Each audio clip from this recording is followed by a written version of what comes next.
അബ്രഹാത്തിൻ്റെ ബലി. അബ്രഹാത്തിൻ്റെ ബലി. പിന്നീടൊരിക്കൽ ദൈവം അബ്രഹാത്തെ പരീക്ഷിച്ചു. അബ്രഹാം അവിടുന്ന് വിളിച്ചു, ഇതാ ഞാൻ. അവൻ വിളി കേട്ടു. നീ സ്നേഹിക്കുന്ന നിന്റെ ഏക മകൻ ഇസഹാക്കിനെയും കൂട്ടിക്കൊണ്ട് മോറിയ ദേശത്തേക്ക് പോവുക. അവിടെ ഞാൻ കാണിച്ചു തരുന്ന മലമുകളിൽ നീ അവനെ എനിക്ക് ഒരു ദഹനബലിയായി അർപ്പിക്കണം. അബ്രഹാം അതിരാവിലെ എഴുന്നേറ്റ് കഴുതയ്ക്ക് ജീനിയിട്ട് 2 വേലക്കാരെയും മകൻ ഇസഹാക്കിനെയും കൂട്ടി ബലിക്ക് വേണ്ട വിറകും കീറിയെടുത്ത് ദൈവം പറഞ്ഞ സ്ഥലത്തേക്ക് പുറപ്പെട്ടു. 3-ാം ദിവസം അവൻ തലയുയർത്തി നോക്കിയപ്പോൾ അകലെ ആ സ്ഥലം കണ്ടു. അവൻ വേലക്കാരോട് പറഞ്ഞു, കഴുതയുമായി നിങ്ങൾ ഇവിടെ നിൽക്കുക, ഞാനും മകനും അവിടെ പോയി ആരാധിച്ച് തിരിച്ചു വരാം. അബ്രഹാം ദഹനബലിക്കുള്ള വിറകെടുത്ത് മകൻ ഇസഹാക്കിൻ്റെ ചുമലിൽ വെച്ചു. കത്തിയും തീയും അവൻ തന്നെ എടുത്തു. അവർ ഒരുമിച്ച് മുമ്പോട്ട് നടന്നു. ഇസഹാക്ക് തൻ്റെ പിതാവായ അബ്രഹാത്തെ വിളിച്ചു, പിതാവേ, എന്താ മകനെ? അവൻ വിളി കേട്ടു. ഇസഹാക്ക് പറഞ്ഞു, തീയും വിറകുമുണ്ടല്ലോ, എന്നാൽ ദഹനബലിക്കുള്ള കുഞ്ഞാട് എവിടെ? അവൻ മറുപടി പറഞ്ഞു, ബലിക്കുള്ള കുഞ്ഞാടിനെ ദൈവം തന്നെ തരും. അവരൊന്നിച്ച് മുന്നോട്ട് പോയി. ദൈവം പറഞ്ഞ സ്ഥലമെത്തിയപ്പോൾ അബ്രഹാം അവിടെ ഒരു ബലിപീഠം പണിതു. വിറക് അടുക്കി വെച്ചിട്ട് ഇസഹാക്കിനെ ബന്ധിച്ചു വിറകിന് മീതെ കിടത്തി. മകനെ ബലി കഴിക്കാൻ അബ്രഹാം കത്തി കയ്യിലെടുത്തു. തൽക്ഷണം കർത്താവിൻ്റെ ദൂതൻ ആകാശത്തു നിന്നു അബ്രഹാം അബ്രഹാം എന്ന് വിളിച്ചു.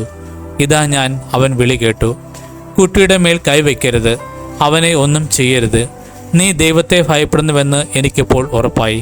കാരണം നിന്റെ ഏകപുത്രനെ എനിക്ക് തരാൻ നീ മടി കാണിച്ചില്ല.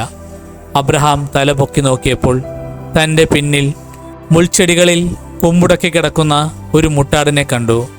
അവൻ അതിനെ മകന് പകരം ദഹനബലി അർപ്പിച്ചു. അബ്രഹാം ആ സ്ഥലത്തിന് യാഹ്വരെ എന്ന് പേരിട്ടു. കർത്താവിൻ്റെ മലയിൽ അവിടുന്ന് വേണ്ടത് പ്രദാനം ചെയ്യുന്നുവെന്ന് ഇന്ന് വരെയും പറയപ്പെടുന്നു. കർത്താവിൻ്റെ ദൂതൻ ആകാശത്തു നിന്നും വീണ്ടും അബ്രഹാത്തെ വിളിച്ചു പറഞ്ഞു, കർത്താവ് അരുളി ചെയ്തു, നീ നിന്റെ ഏകപുത്രനെ പോലും എനിക്ക് തരാൻ മടിക്കായക കൊണ്ട് ഞാൻ ശപഥം ചെയ്യുന്നു. ഞാൻ നിന്നെ സമൃദ്ധമായി അനുഗ്രഹിക്കും.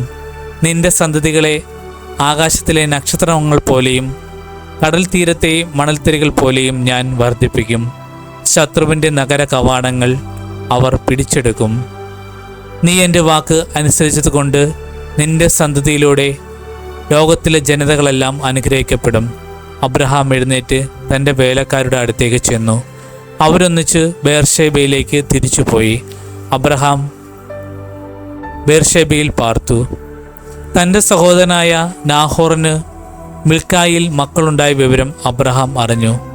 അവർ മൂത്തവനായ ഔസ്, അവൻ്റെ സഹോദരൻ ബോസ്, ആരാമിൻ്റെ പിതാവായ കെമുവേൽ, കെസേദ്, ഹാസോ, പിൽഷാദ്, എത്ലാഫ്, ബെത്തുവേൽ എന്നിവരായിരുന്നു. ബെത്തുവേൽ റെബാക്കയുടെ പിതാവായിരുന്നു. അബ്രാഹത്തിൻ്റെ സഹോദരനായ നാഹോറിന് മിൽക്കായിലുണ്ടായവരാണ് ഈ 8 പേരും. അതിനു പുറമെ അവൻ്റെ ഉപനാരിയായ റബൂമയിൽ നിന്നും തെബഹ്, ഗഹാം, തഹഷ്, മാക്കാഫ് എന്നീ മക്കൾ ജനിച്ചു.